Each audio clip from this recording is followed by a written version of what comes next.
السلام علیکم. نوی ویډیو سره تاسو خلکلی وایو. امید لرم چې تاسو ټول به روزه خوشحاله وئ، ژوند په مزو کې به وئ. جمال مظفر کې ډېر افسوسناکه واقعه رامخې ته شوې وه چې یو ټن راپاسي او مونز پسې خندا کوي، یعنې په مونز باندې اودرېږي، ځان ته یې ټیپ لګولی دی او هغه مونز کې ګډېږي. دوستانو هغه ویډیو په سوشل میډیا باندې ډېره زیاته مخکې شوې وه. هغه کس پولیسو ګرفتار کړی دی، ټول حقیقت راښکاره کړی دی چې د اخر داسې حرکت ولې وکړو چې په مونز باندې ولاړ دی، یعنې موږ پر مونز پسې خندا نه یې کړې ده. معلومات خبرولو لپاره زموږ د ویډیو خامخا وګورئ. تر اوسه زموږ چینل چا نه وي سبسکرایب کړی، زموږ چینل سبسکرایب کړئ، تر نشان ورڅخه خامخا ووهئ چې زموږ هر یوه نوې معلوماتي ویډیو تاسو ته په اسانۍ سره میلاویږي. پنجاب جمال مظفر کې ډېره افسوسناکه واقعه رامخې ته شوې وه چې یو ټن راپاسي، یعنې یو کس راپاسي او د الله تعالی عبادت پسې خندا کوي، یعنې په مونز باندې اودرېږي او هغه مونز کې بیا داسې حرکتونه کوي چې څوک په مونز کې هغه حرکت نشي کولی.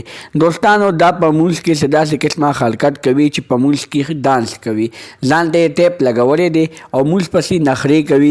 بیا چې کله هغه ویډیو په سوشل میډیا باندې اپلوډ شوله، نو هغه ویډیو په سوشل میډیا باندې ډېره زیاته وایرل شوه، ډېره زیاته مخکې شوه او بیا ټولو خلکو د حکومت نه دا ګزارش کولو چې دغه ټن دې ګرفتار شي او ښه سخترینه سزا دې ورکړی شي. نورو معلوماتي ویډیوګانو لپاره زموږ چینل سبسکرایب کړئ، د نشان څخه خامخا ووهئ چې زموږ هر یوه نوې معلوماتي ویډیو تاسو ته په اسانۍ سره میلاویږي. والسلام.